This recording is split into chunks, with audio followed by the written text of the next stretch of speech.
Deixa eu falar uma coisa para você. O problema de você andar com Deus é um só. É que Ele vai apresentar você para você mesmo. Esse é o problema. Que à medida que você anda com Deus, Ele vai apresentando você para você mesmo. E aí você vai tendo um choque. Você achava que você era tão bom, tão bom. Aí você vai vendo que você não era aquilo tudo. Mas tem uma coisa boa, que mesmo você não sendo aquilo tudo, Jesus vai estar ali e dizendo: a quem enviarei? Quem há de ir por nós? Aleluia. Se você tiver coragem de achar que Deus pode usar um miserável, que nem eu e você, então você vai levantar a mão e vai dizer: Deus, eis-me aqui, envia-me a mim. Se você tiver coragem de achar que mesmo não merecendo, Jesus te ama, mesmo não tendo valor, Jesus te comprou por bom preço, e Ele quer te abençoar e te usar. Não é chavão de pregador, não. Chega de irmão, chega de fazer festa para quem não está com fome. Eu gosto da festa, mas eu gosto de fazer festa para quem está com fome. Aleluia. Por isso que para mim uma das festas mais interessantes aqui do Mevan é o Jesus que nasce nas ruas. Porque quem está lá está com fome. Está com fome. Eu estou muito afim de fazer festa, irmão.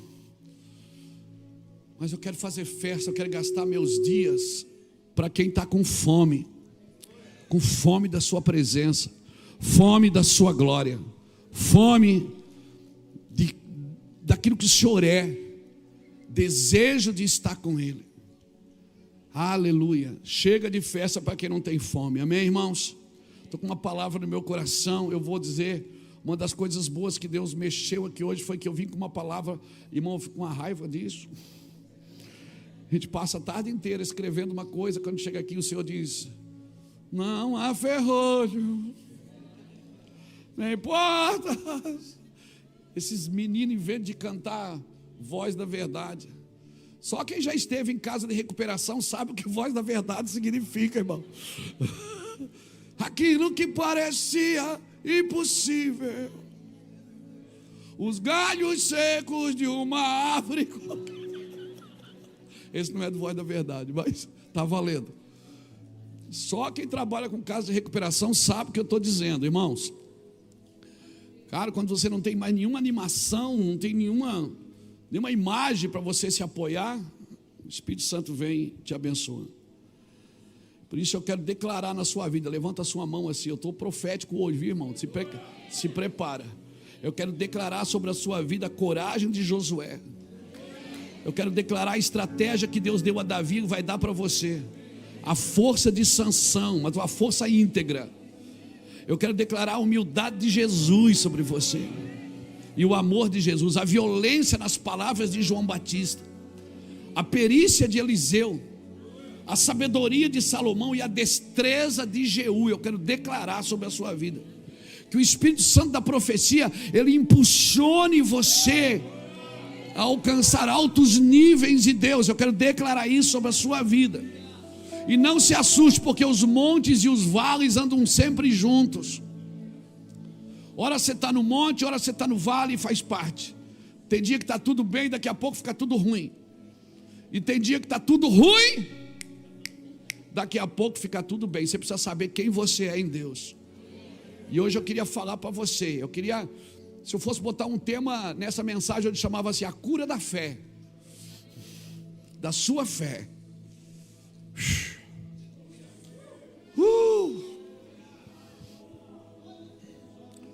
Se eu fosse você, eu ia embora agora. Porque Deus tem coisas para falar com a gente aqui. Amém? Abra sua Bíblia comigo. Em Eclesiastes. Capítulo 9. Enquanto você abre a Bíblia, deixa eu indicar aqui para você. Irmão, aqui, ó, esse livreto é um livrinho para criança, A Viatura do Amor. Aqui conta a minha história em quadrinhos. A história de como começou o Mevan. Esse aqui era para ser eu. Essa bicicleta aqui, amém? Aqui conta em forma de rimas, em forma de prosas. E é muito legal esse livretinho aqui. Depois você passa lá na livraria e adquire. Esse aqui você vai gostar muito também. A ousadia da simplicidade vai combater profundamente seu orgulho. Vai bater pesado no orgulho e na soberba. Esse aqui é da pastora Iraci. Ela está lá nos Estados Unidos, em Boston, falando mal de mim lá, irmão. Está pregadeira. Está pregadora. Ela e a pastora Esther estão nos Estados Unidos, chegam amanhã. Tiveram na nossa igreja lá na Flórida, tiveram na nossa igreja lá em Kansas, e agora estão lá na igreja que caminha com a gente em Boston, fazendo trabalho com mulheres. Gratidão à linguagem do coração. Volta logo, mulher. Aleluia. E esse aqui é o devocional desse ano, dia após dia, caminhando com o Pai. Vai abençoar muito a sua vida. Obrigado, pastor. Vamos lá? Eu quero ler em duas versões. Capítulo 9, versículo 11 de Eclesiastes diz assim: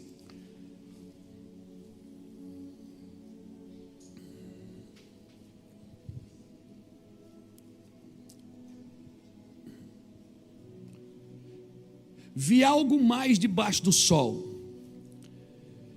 que não é dos ligeiros o prêmio, nem dos valentes a vitória, nem tampouco dos sábios o pão, nem ainda dos prudentes a riqueza, nem dos inteligentes o favor, mas o tempo e a sorte ocorrem a todos.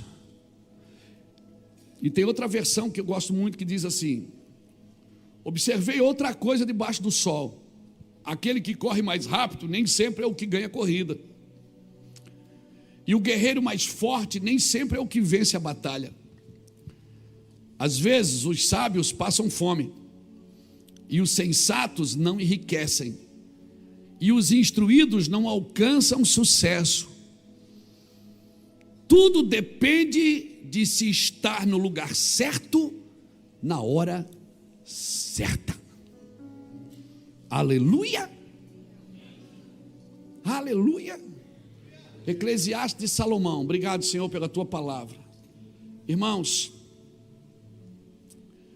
Salomão, sensacional. O cara que escreveu 3 livros. Quando ele está na força da sua idade, ele escreve Cântico dos Cânticos. Só fala de amor. Tem que ter maturidade para ler Cântico dos Cânticos, viu, irmão? É só amor. Noiva minha, pomba minha, tu que anda pelas fendas, quem é esta que aparece? Ali ele está exaltando o corpo da noiva, está exaltando a sua beleza, a sua formosura. O cara está na flor da idade, os hormônios estão fluindo. Depois, numa certa idade, ele escreve Provérbios, um livro de uma pessoa mais madura, um livro de sabedoria. É tão interessante que Provérbios tem 31 provérbios. Eu costumo ler todo dia um provérbio. Isso é costume de casa de recuperação.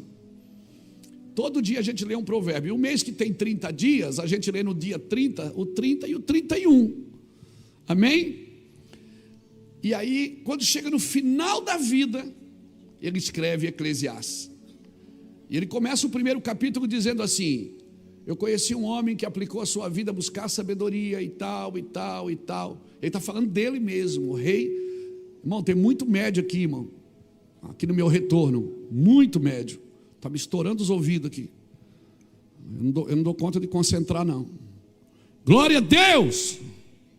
Baixa o meu retorno, pode baixar, eu vou me comportar hoje. Glória a Deus. Aí, melhorou bastante. Então, querido, quando chega no final da vida, ele escreve Eclesiastes. E ele diz uma coisa, sabe de uma coisa? É tudo vaidade. E ele termina o livro de Eclesiastes dizendo: a conclusão de tudo é busque a Deus, tema ao Senhor. Por isso, porque esse é o dever de todos os homens. Teme a Deus. Esse é o dever de todos os homens. Então, eu queria usar esse texto hoje para falar uma coisa, querido. Concentre-se na sua própria jornada. Concentre-se naquilo que o Senhor chamou você para fazer. Amém? Amém? Concentre-se nisso. Por quê? Porque são muitas vozes nos últimos dias. Muitas vozes. Todo mundo tem algo para dizer, nem que não seja importante, mas todo mundo parece que tem a necessidade de dizer algo. E nem todo mundo que tem necessidade de dizer algo tem algo para dizer. E às vezes é melhor ficar quieto. O silêncio é sabedoria. Até porque quem tem a língua grande tem a mão, quem tem a língua comprida tem a mão curta. Ou seja, fala muito, mas faz pouco. Obrigado pelo seu aleluia tão evangélico. Então, quem tem a língua comprida certamente tem a mão curta. Fala de coisas que não faz. Fala de coisas que não participa. Fala de coisas que nunca viveu e quer dar opinião sobre coisas que nunca experimentou. Isso é perigoso para a vida do ser humano. Então, aprenda isso, irmãos. Concentre-se na sua jornada. Amém? Você vai se decepcionar muito no caminho. Você vai passar muita luta no caminho. Tem crente aqui que passa luta? Ih, meu filho, tem muita gente que você ensinou a nadar e vai querer te afogar depois. Fica tranquilo. Mas vai. E pode? Pode. Por quê? Porque Deus deixa. Para quê? Para treinar você. Para preparar você em amor. E quanto mais você for assolado, mais você vai ter que se despertar em amor. Amém, irmãos? Amém? Amar o João é fácil porque deita a cabeça no seu peito. Amar o Judas é difícil.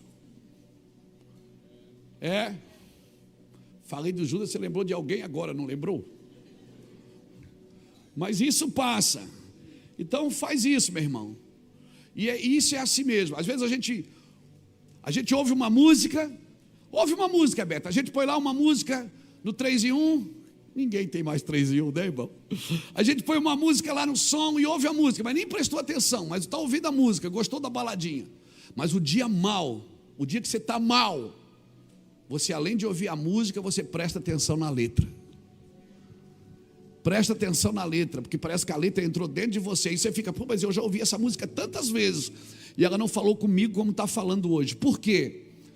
Porque, irmãos, é assim, tem dia na Bíblia que você lê como lê, é a minha teoria, acordar de manhã, ler provérbios, é a minha teoria, mas tem dia que aquele negócio entra dentro de você, e tira você de certos lugares que você entrou, e você fica pensando, cara, eu já estou lendo esse negócio há 28 anos, mas parece que tem um dia que é o dia D, né? Aquele dia assim. Então, meu filho, descansa o seu coração, seja tranquilo, seja paciente, porque não é dos ligeiros o prêmio, nem dos valentes a vitória, nem tampouco dos sábios o pão, nem dos prudentes a riqueza, e nem dos inteligentes o favor. A geração dos meus pais, a geração dos meus avós, ninguém passou na vida deles para destravar eles não acordavam 5 horas da manhã para tomar banho gelado. Eles não foram, é verdade, eles não fizeram nada. Meu avô acordava para ir para a feira, criou seus filhos, seus mais de 10 filhos, ainda teve tempo para impulsionar os seus netos a servir a Deus. Nós vamos criando coisa no caminho para impulsionar, porque eu vou te dar uma palavra que vai te ativar, vai te destravar. Tem tanta gente querendo destravar a gente na internet, que dá até medo da gente ser destravado. A gente destrava daqui, já cai na outra trava ali. É tanto site querendo destravar você, todo mundo tem uma palavra, faça essas 7 coisas que você vai prosperar. Meus avós não fizeram aquelas 7 coisas, e eles prosperaram. Nossos pais não fizeram aquelas 20 coisas que era para fazer, e eles prosperaram. Nós vivíamos com prego no pé, com piolho na cabeça, Quem já pegou piolho aqui? Levanta a mão. E aquela desgraçada, aquela lata do Neucid, tlac, tlac, tlac, tlac. É ou não é? Quem já viveu isso na vida? Ninguém nunca morreu com Neucid, irmão. Depois enrolava a fronha na cabeça, lembra? Os piolhos parecem que iriam entrar dentro da cabeça da gente. É ou não é? Fiava um prego no pé, a mãe botava uma cebola roxa para puxar o tétano. Dor de cabeça, que comprimido analgésico o quê? Põe batata, descasca. E a batata às vezes eu via ela no outro dia. Batata que curou dor de cabeça, não vai curar dor no estômago? Vai ou não vai? Então, meu irmão, deixa eu te falar uma coisa. A gente foi criando muita coisa. A gente foi enfiando muita coisa no Evangelho. A gente foi botando muitos métodos, muitas teologias, muitas falácias, muitas estratégias. Mas eu quero dizer que se você voltar lá na origem, o Evangelho ainda é o poder de Deus para a salvação. O Evangelho ainda é o poder de Deus para a salvação. E por isso eu não me envergonho do Evangelho. E se Deus precisar de alguma autoajuda, então Ele não é Deus. Ele é Deus. E deixa claro que nem sempre é os que estão preparados que vencem. Ele abençoa quem Ele quer, aonde Ele quer, como Ele quer. Você precisa estar no lugar certo, na hora certa, porque Ele é Deus. Aleluia. Ah, meu Deus. Mas por favor, preste atenção na profecia. Irmãos, todas as vezes, sempre que não julgamos os que os profetas disseram, o resultado foi cativeiro. Sempre que a gente não julgou o que os profetas disseram, o resultado foi quedas de muro, cidades destruídas. A Bíblia é profética, irmão, ela não é patética, a Bíblia é profética. E tudo na Bíblia está anunciando e apontando para um lugar e para uma pessoa, para a pessoa de Jesus. Então, como disse o Natan quando estava fazendo oferta aqui, Deus quer me abençoar, Deus quer me prosperar, e Deus não tem problema nenhum de eu ter dinheiro, de eu ser conhecido. Deus não tem esse problema, desde que isso tenha um propósito que vai edificar. Amém, irmãos? Então, por favor, preste atenção nas profecias. Leia, estude, se prepare. Não existe varinha de condão, não existe plano B de Deus para a sua vida.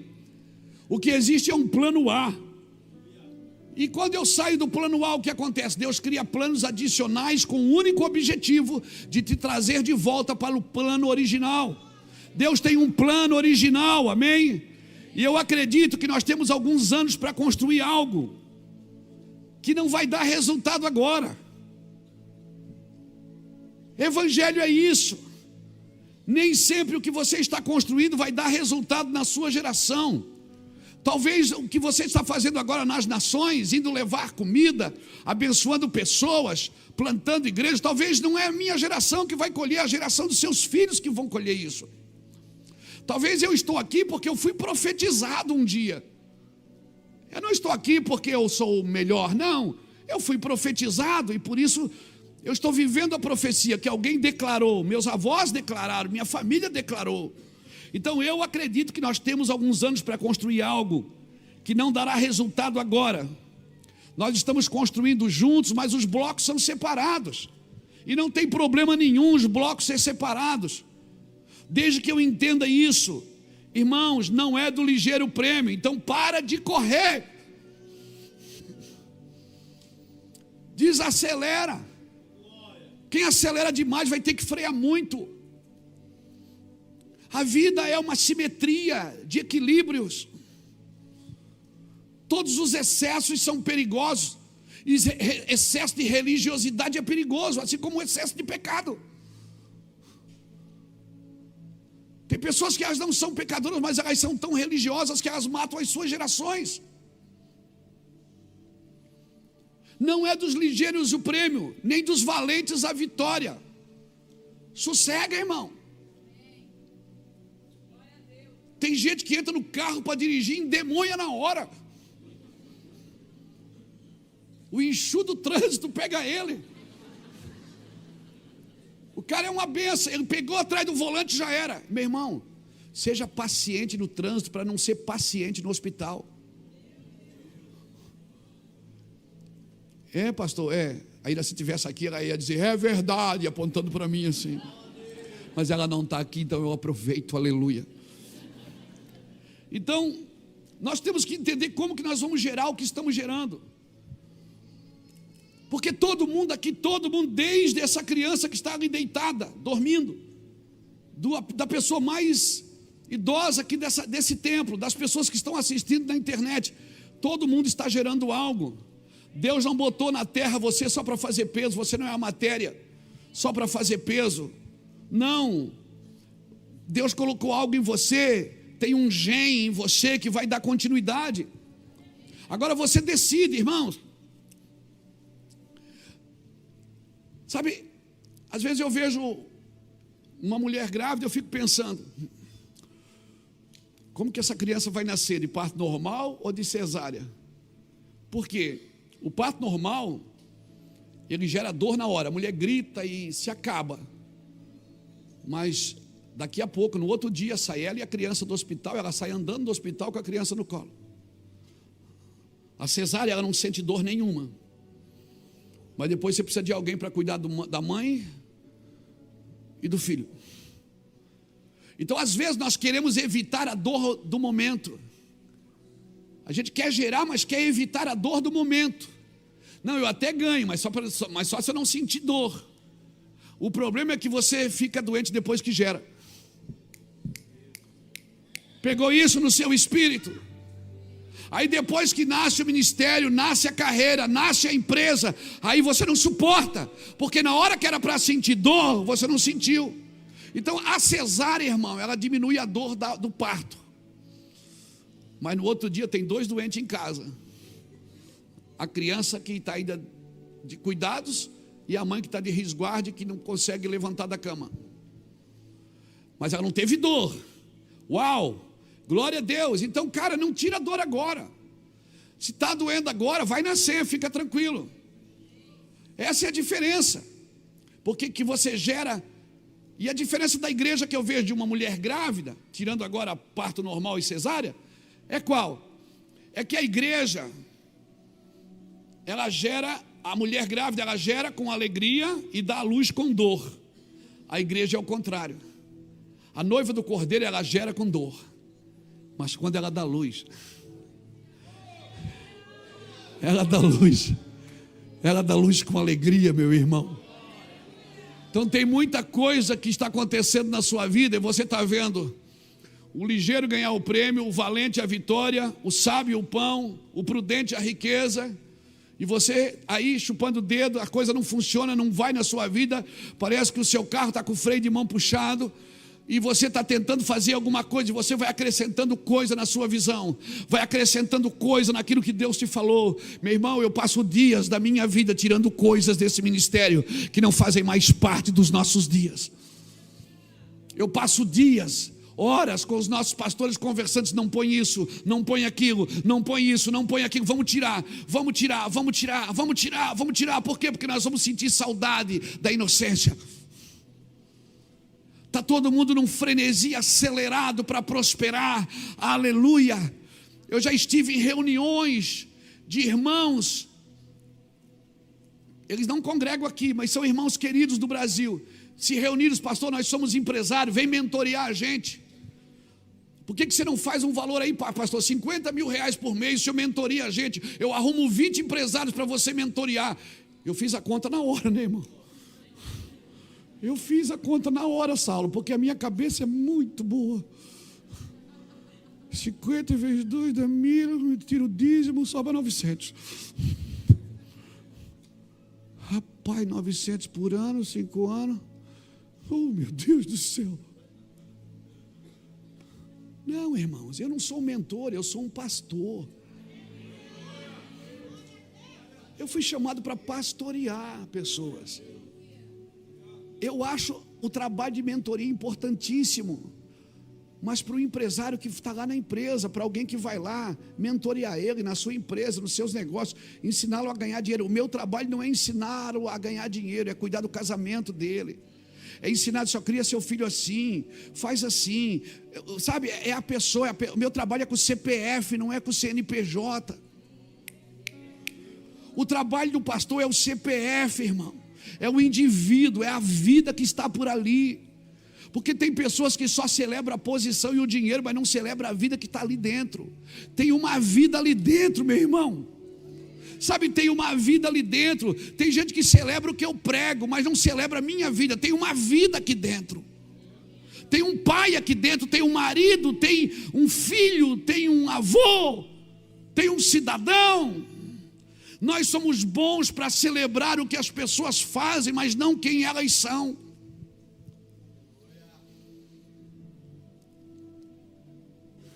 Por que você celebra os ligeiros? Porque você acha que é deles o prêmio. Nós celebramos a performance das pessoas e não quem elas são.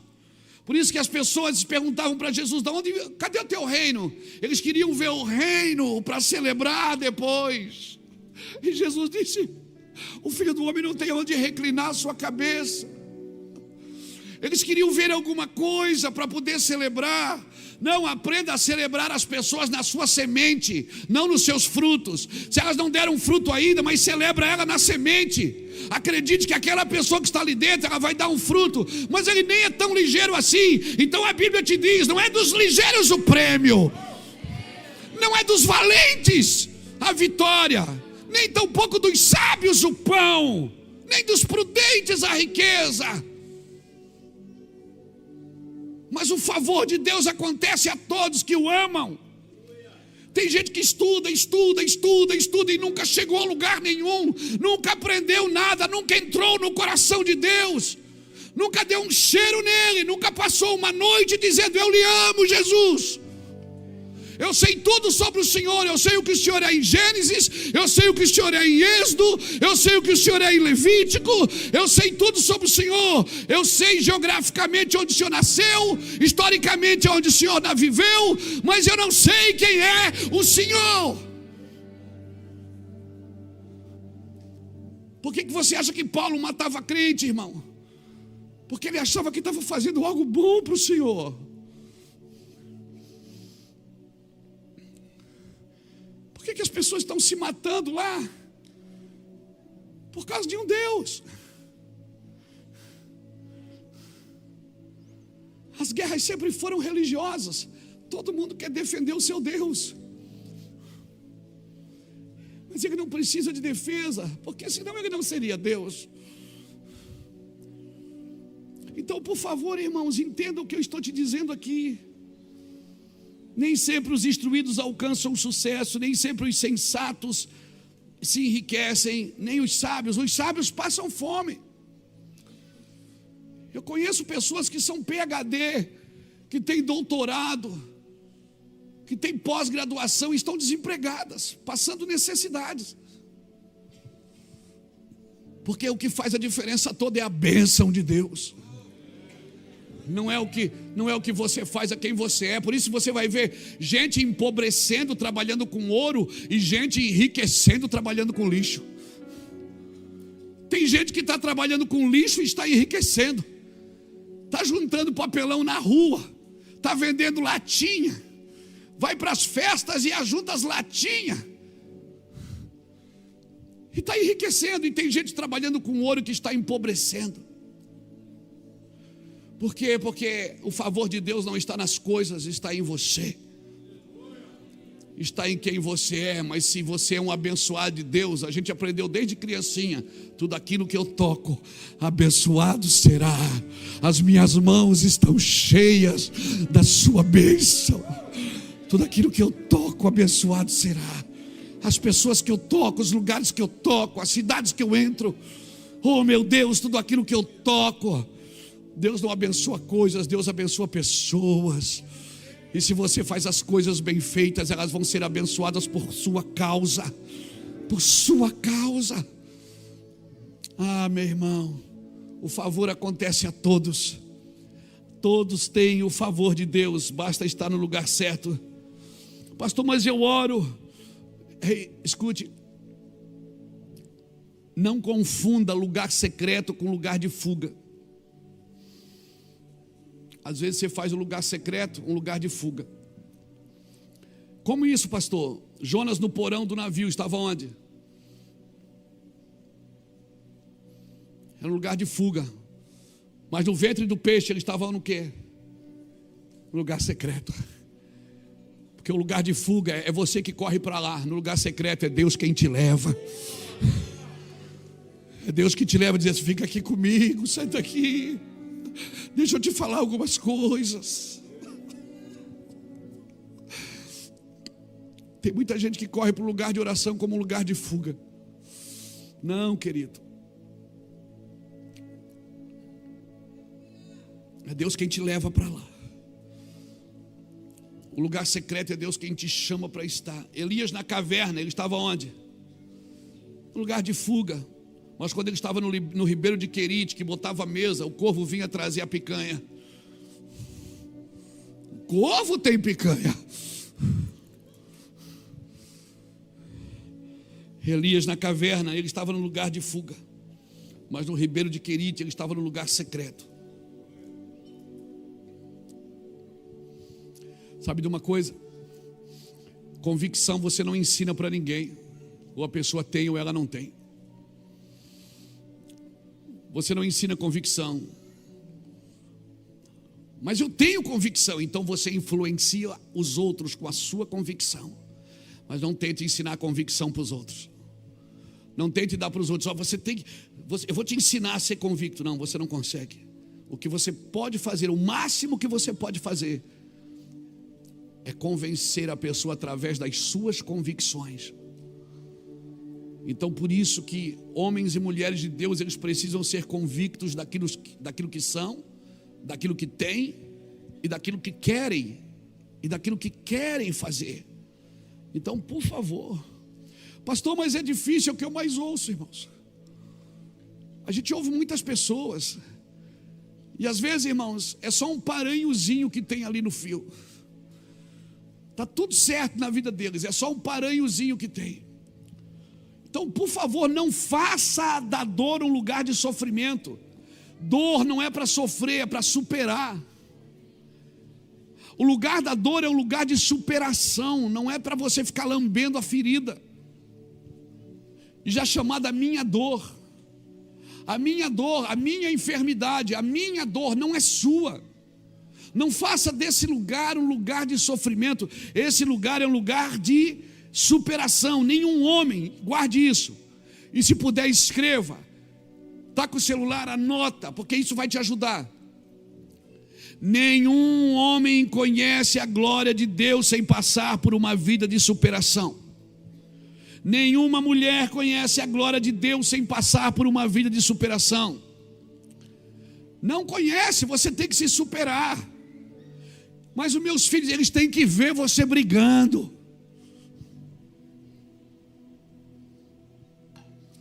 Eles têm que ver você fugindo do mal. Eles têm que ver você, sabe, com a faca no dente. É isso, pastor, é isso.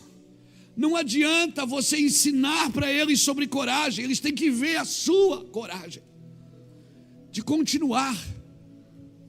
Queridos, o mundo está de cabeça para baixo, está ou não está? O que era normal virou incomum, e o que era incomum está se tornando normal. O que era para chocar a gente não choca mais. Está tudo certo, pelo amor, está tudo certo, Deus ama, e está tudo certo. Efésios 4,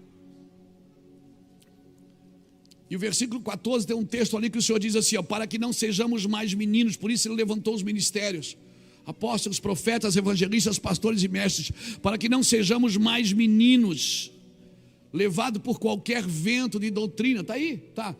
Para que não sejamos mais meninos agitados de um lado para o outro e levados ao redor por todo o vento de doutrina, pela artimanha dos homens, pela astúcia dos que induzem ao erro. Irmão, são dias de muitas vozes, você vai ter que escolher quem você vai ouvir. São dias de muitas vozes, todo mundo tem uma ideia, todo mundo tem uma estratégia, todo mundo tem uma saída para os problemas. Todo mundo tem um fast food rápido para resolver os seus problemas. Toma isso 3 dias que vai dar certo. Toma isso 30 dias. Faz isso 20 vezes que vai dar certo. Todo mundo tem estratégias, mas a vida não é assim, irmãos. A vida é uma continuidade de geração em geração. Aleluia, tem pessoas que morreram. Você vai na África, a gente esteve lá, nós perdemos um pastor lá na África. Ele morreu por causa de um comprimido que faltava. Um comprimido que o SUS dá aqui no Brasil. Se ele tomasse aquele comprimido, ele estaria livre da febre. E não tinha lá. Num lugar com milhões de pessoas faltava aquele comprimido. Então, se ele tivesse, geograficamente, se ele tivesse aqui no Brasil, ele não teria morrido. Então, querido, isso me faz pensar o quê? Que sempre que Deus nos dá um princípio, Ele diz para que serve. Jesus disse: eu oro para que vocês sejam um. Ele disse: eu vou orar, mas o objetivo da minha oração é esse, para que vocês se tornem um. Toda oração ela tem que ter um objetivo. Toda vida, um culto tem que ter um objetivo. A música tem que ter um objetivo. Eu estou vendendo livro, tem que ter um objetivo. Porque tudo que Jesus faz, tudo que Deus faz, Ele te dá um princípio. Ele diz para quê? Jesus disse: eu oro para que sejamos um, para que vocês sejam um, para quê? Para que o mundo me conheça. Deus estava dizendo o seguinte, Jesus estava dizendo o seguinte: a unidade de vocês, o amor de vocês vai me deixar claro para o mundo vai me amar por causa de vocês. Então sempre, guarde isso, sempre que Deus te der um princípio, Ele te diz para que serve. Porque tudo tem um propósito na presença de Deus. Tudo que Deus diz tem um propósito. Deus não diz por dizer. A palavra de Deus ela é cheia de capa a capa de propósito de Deus. Então eu não estou lendo a Bíblia para conhecer a letra. Eu estou lendo a Bíblia para que enquanto eu leio e conheço a letra, um dia eu possa ouvir a voz. Porque se eu não estiver disposto a ouvir a voz, não faz nem sentido eu estar lendo a letra. Eu preciso ouvir a voz de Deus.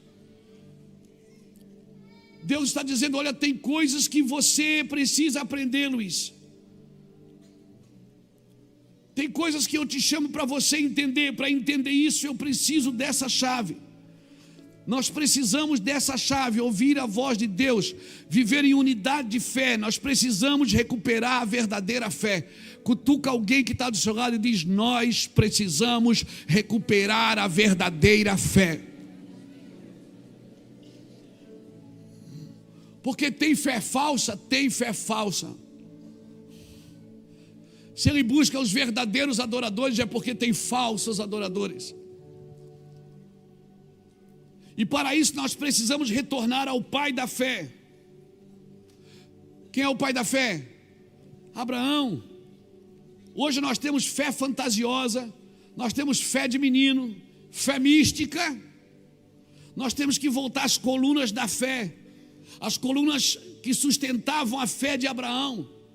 Abraão não ia no culto, não lia a Bíblia, ele não ia ouvir um pastor, mas quando Deus falava, ele tinha fé. Quando Deus falava, ele tinha fé. Ele não estava todas as semanas numa reunião, ele não ia no culto da fé, no culto da vitória, ele não ia. Nós temos que voltar às colunas da fé. Abraão tinha tanta, mas tanta certeza e tanta convicção, que ele se tornou o pai da fé.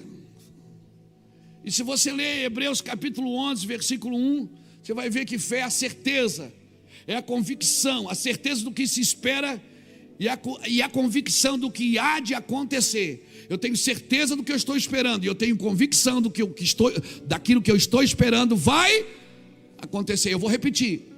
certeza e convicção. Eu tenho certeza daquilo que estou esperando. E a minha convicção é que aquilo que eu estou esperando vai acontecer.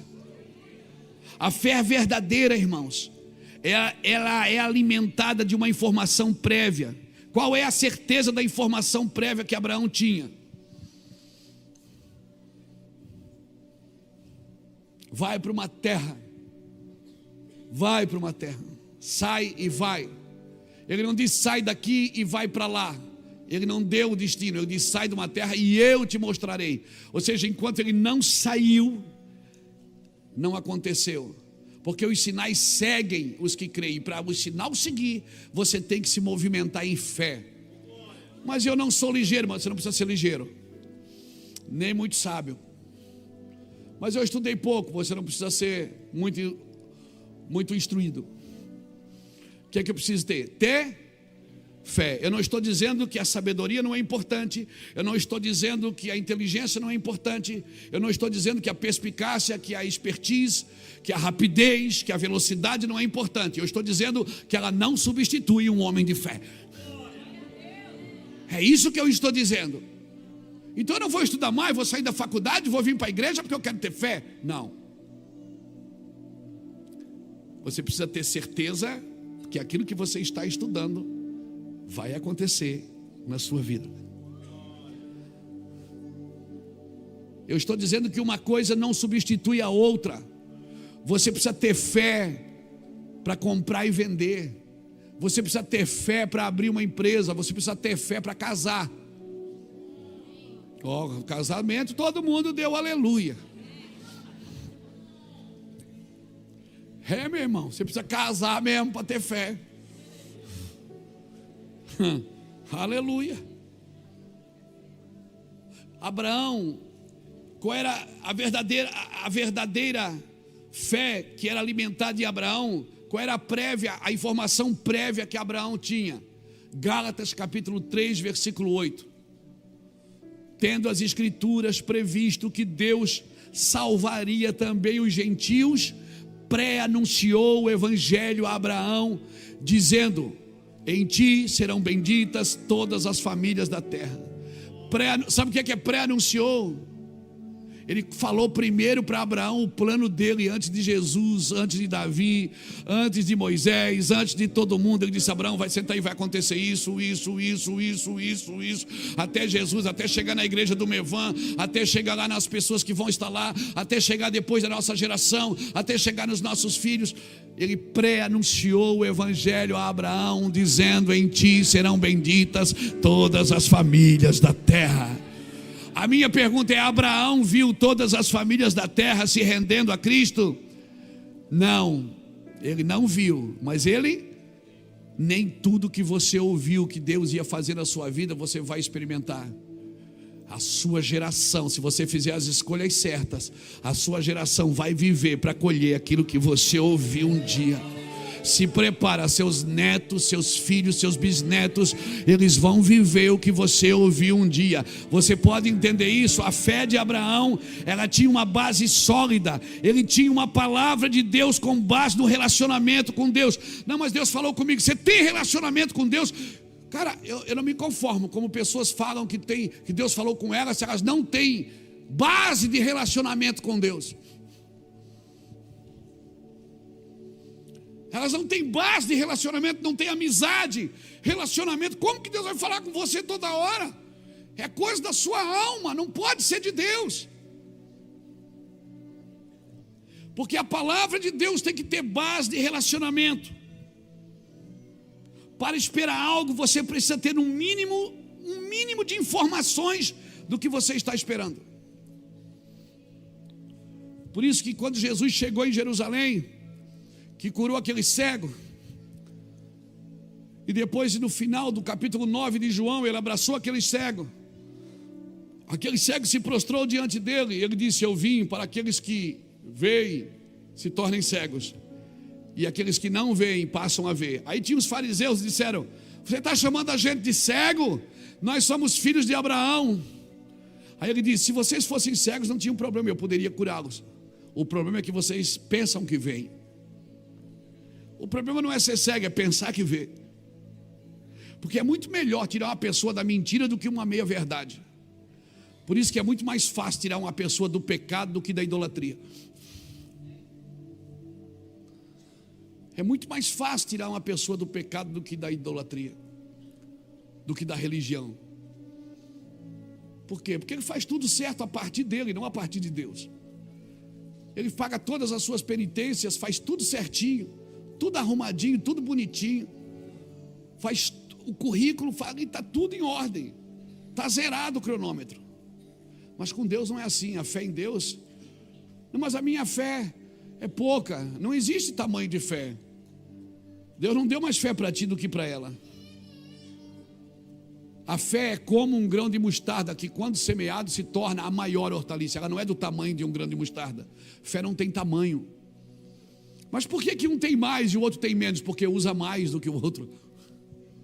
Ele prefere acreditar em Deus primeiro antes de ouvir qualquer pessoa, antes de fazer qualquer negócio. Ele vai com Deus, passa um tempo e diz: Senhor, eu vim aqui no secreto para te perguntar, o que eu faço? O que eu faço? Irmãos, a idolatria não tem princípio familiar. Como que não, pastor? Deixa eu tocar aqui uma coisa, me perdoa, mas eu tenho que tocar. Hora que passa.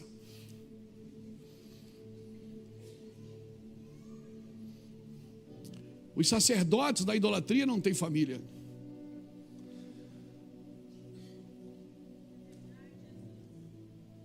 Nenhum santo adorado tem família. Cadê sua esposa? Cadê seu marido? Cadê seus filhos? Como tem expressão de continuidade? Como tem? A idolatria não pode dar continuidade para você naquilo que você está buscando em Deus. A única família que a idolatria reconhece é a Sagrada Família, que é José, Maria e Jesus, mas Maria ainda é virgem. Não, irmãos, Maria não é mais virgem. Ela teve mais filhos. Os irmãos de Jesus, Judas da Bíblia é irmão de Jesus. O Tiago da Bíblia tem tudo para ser irmão de Jesus também. E você vai ver nas escrituras a Bíblia dizendo que Jesus chegou sua mãe com seus irmãos. Porque para dar continuidade precisa ter contato, precisa ter sexo, precisa ter coabitação. Coabitação. Isso.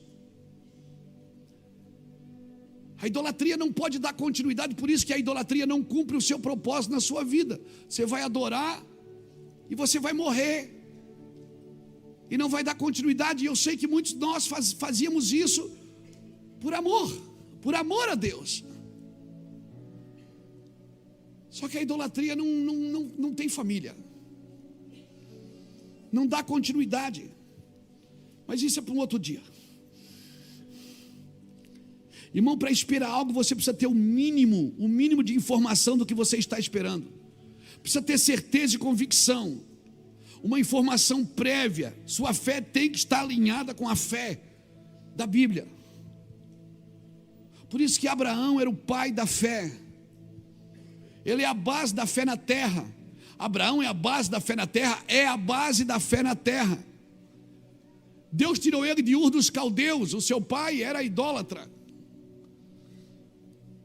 A família dele vendiam imagens de escultura da idolatria, e Deus tirou ele de lá, de Ur dos Caldeus, e disse: vai para uma terra que eu te mostrarei. Agora ele vai para uma terra que tinha fome, deixou a sua família, e agora aquela terra vai mudar se ele profetizar sobre ela. Bota aqui para mim Gálatas 3, versículo 26 a 29. O pai da fé é Abraão, ele é a base da fé na terra. Aprenda com esse pai, que é o pai da fé. Por isso que a nossa religião, pseudo-religião cristã, ela é judaica cristã, porque o pai da fé é Abraão. Pois todos vós sois filhos de Deus mediante a fé em Cristo Jesus. Porque todos quantos fostes batizados em Cristo, de Cristo vos revestistes. Dessarte não pode haver judeu nem grego, nem escravo nem livre, nem homem nem mulher, porque todos vós sois um em Cristo Jesus. E se sois de Cristo, também sois descendentes de Abraão e herdeiro com ele da mesma promessa.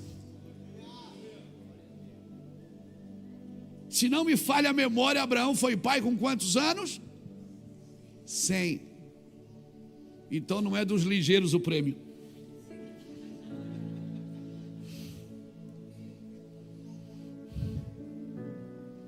Você viu que Deus vem quebrando performance desde a construção do mundo.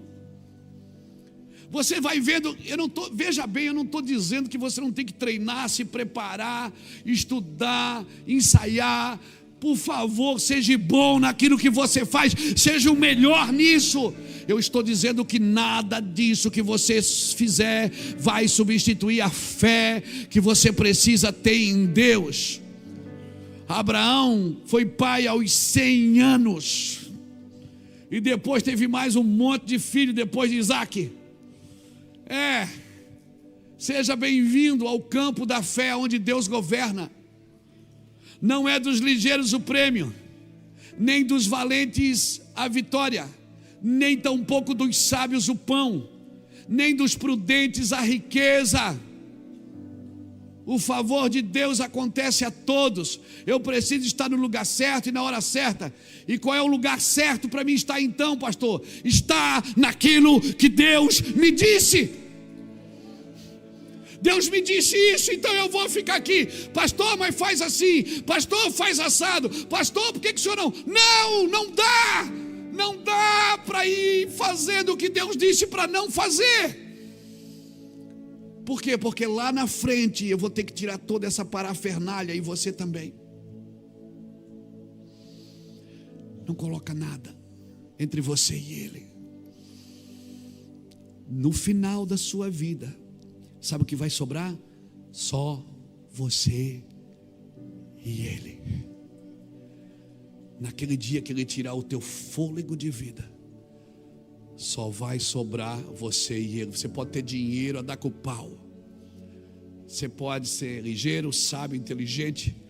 O dia que Ele tirar o fôlego de vida, vai ser só você e Ele. Por que você não faz uma boa amizade com Ele agora? Por que você não começa um relacionamento íntimo e verdadeiro com Ele? Por que você não começa a contar para Ele quem realmente você é?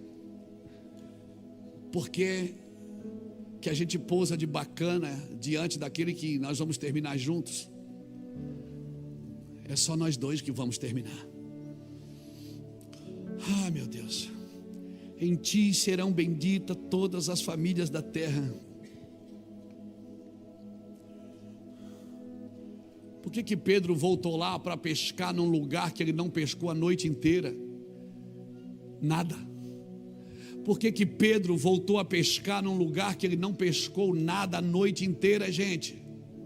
Porque ele tinha uma informação prévia, ele tinha uma palavra. Volte lá e lance a sua rede.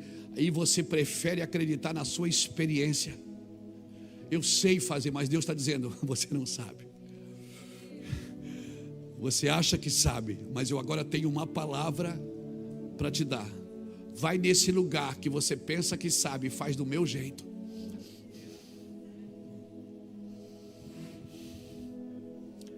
Isso é evangelho de Jesus. Vai nesse lugar.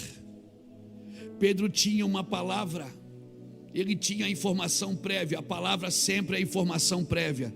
Você vai ver nas genealogias da Bíblia que sempre Deus escolhia um dentre os filhos para dar continuidade ao seu propósito.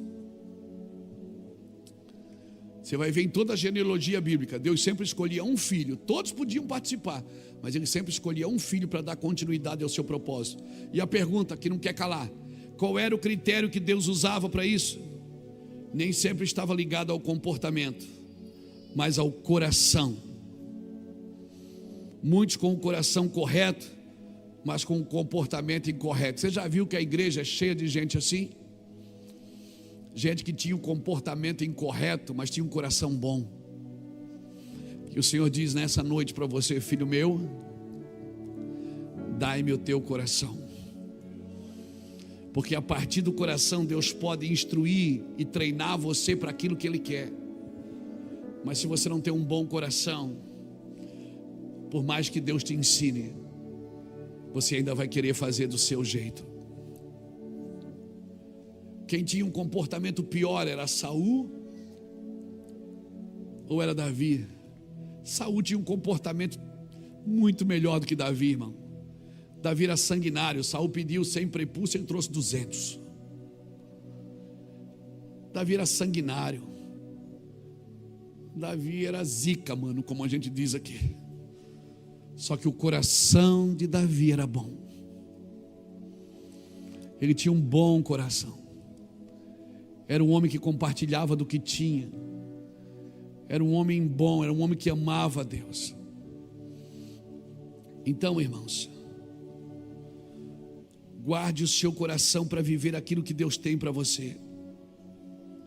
Traga à sua memória aquilo que te dá esperança. Talvez você olhe para você, você se acha incapaz de fazer o que Deus te chamou para fazer. Seja bem-vindo ao clube. E quer saber de uma verdade? Você é mesmo. E essa é a primeira revelação que você precisa ter, que você não sabe, que você não pode, que você não consegue. Mas se Ele quiser, porque o dia Ele vai perguntar assim para você: poderão viver esses ossos? Você não sabe, você não consegue botar osso em ninguém, nem carne em ossos, nem nervo em ossos. Por isso que Ezequiel olhou para ele e disse: o Senhor é que sabe. Se o Senhor disser que pode, então pode. E o Senhor disse: então profetiza sobre esse vale. E ele profetizou e começou a nascer nervos. Os ossos se juntaram, cada osso correu para o seu osso. E os nervos vieram, a carne veio, a pele cobriu e o Espírito tornou aquele monte de ossos secos num grande exército. Se prepare para ser impressionado por Deus naquilo que Deus tem para você. Se prepare para ser impressionado por Deus, mas por favor, solta a tua capacidade, solta. Se você tiver que escolher entre a razão e o sobrenatural, escolha o sobrenatural. A minha pergunta sempre é essa: quanto tempo faz que você não tira uma moeda da boca de um peixe? Quanto tempo faz que você não faz uma coisa que você mesmo depois vai para casa chorar: eu não acreditei que eu era capaz? Quanto tempo faz que Deus já disse: por que você não parou ali e orou e você ficou com vergonha? Quanto tempo faz que você não ministra uma palavra para alguém? Quanto tempo faz que você não experimentou o favor de Deus de ganhar uma alma para Jesus? Eu estou te convidando para viver coisas sobrenaturais, fora da lógica, fora do óbvio. Meu Deus, gente, o mundo está clamando: por favor, alguém me fale de Cristo. As pessoas estão correndo para Cristo sem elas serem convidadas. As pessoas estão com fome de Deus. E nós ainda estamos dando o prêmio para os ligeiros. Ainda estamos dando o pão para o sábio. Ainda estamos de acordo. Não, irmãos, ninguém para um rio que corre para cima. E se Deus quer que ele corra para cima, ele vai correr para cima. E você pode achar o que você quiser: não, mas isso não faz sentido. E não faz mesmo. Não vai fazer sentido quando Jesus tocar a trombeta. Quando os anjos tocarem a trombeta, não Jesus, mas os anjos, e Jesus aparecer, e do oriente ao ocidente todo o olho o verá. Você acha que isso faz sentido? Isso é coisa de gente maluca. Isso é coisa de gente doida. Crescer farinha em panela, azeite em botija, homem sobreviver dentro de um peixe, exércitos inteiros, pessoas, famílias inteiras andar 40 anos no deserto sem comprar uma havaiana. Isso é loucura. E você quer viver o óbvio?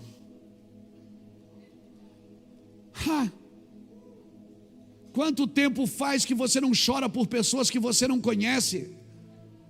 Quanto tempo faz que você não levanta a mão na sua casa para orar por uma nação que está com fome?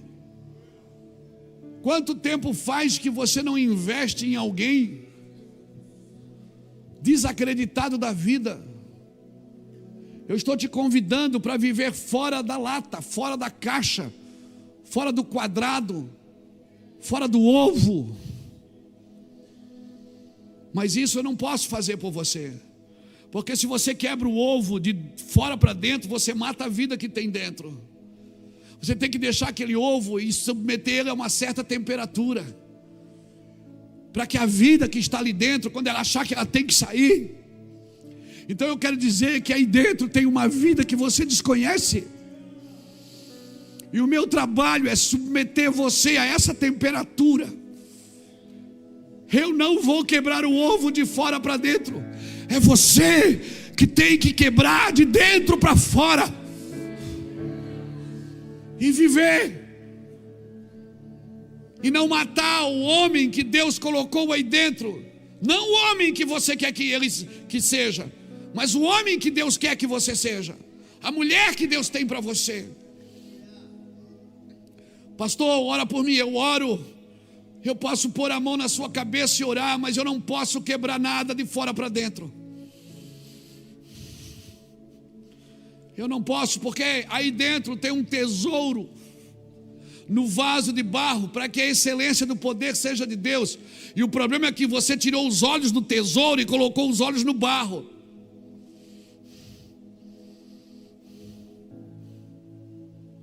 Mas aí dentro tem um tesouro, e Paulo diz: olha, ainda que o meu homem exterior ele se corrompa, se desgaste, o meu homem interior se renova.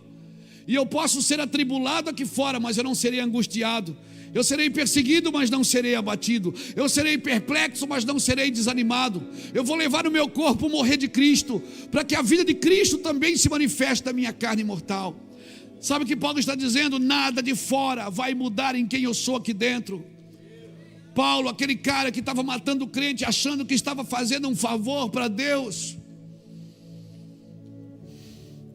Quantas vezes maltratamos pessoas, achamos que estamos contribuindo com o crescimento em Deus. Assassinos de sonhos, manipuladores, homicidas. Não, o nosso trabalho é ser parteiro e não coveiro. O nosso trabalho não é enterrar ninguém. O nosso trabalho é trazer você para fora, dizer: aí dentro tem um tesouro no vaso de barro. Mas você olha para você e você diz: mas eu não sou ligeiro. Ele diz: não tem problema. Eu não sou sábio, não tem problema. Eu não tive a oportunidade de estudar muito, não tem problema. Tens tu fé?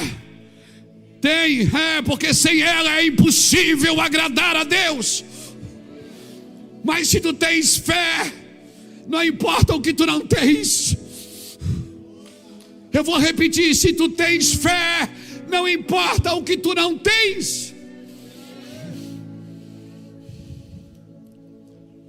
Porque se tu tens fé, Deus vai se agradar de você, vai te tornar ligeiro,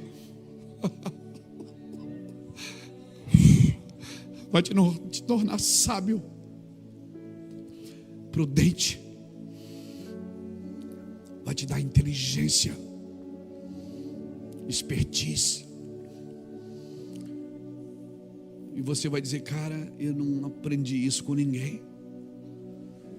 Isso foi Deus que me deu. Essa palavra foi Deus quem me deu. Então, se você tem fé, não se concentre naquilo que você não tem. O problema é que nós usamos a fé para tentar ter aquilo que não temos. Por isso que as igrejas estão cheias de campanhas de fé, para as pessoas ganharem alguma coisa, porque há uma necessidade de ter alguma coisa. A fé não é para isso. A fé não é para conquistar nada. A fé é para crer no que Deus disse. A fé é para suportar: quando passares pelo fogo, não te queimarás. Quando passares pelos rios, não te afogarás. As águas não te submergirão, porque eu estou contigo para te guardar. Sabe por quê? Porque você tem fé em mim. E por isso eu vim, para estar com você. E o único motivo de eu estar com você é porque você acredita no que eu digo. Aleluia. Ninguém pode te dar o que eu posso te dar, diz o Senhor. Ninguém vai poder te dar o que só eu posso te dar, diz o Senhor. Feche seus olhos um minuto.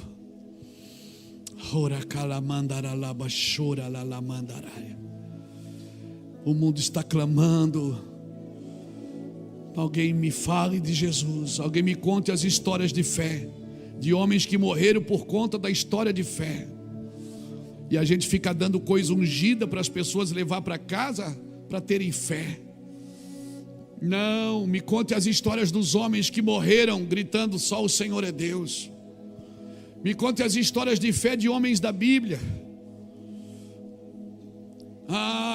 Faça isso em memória dele.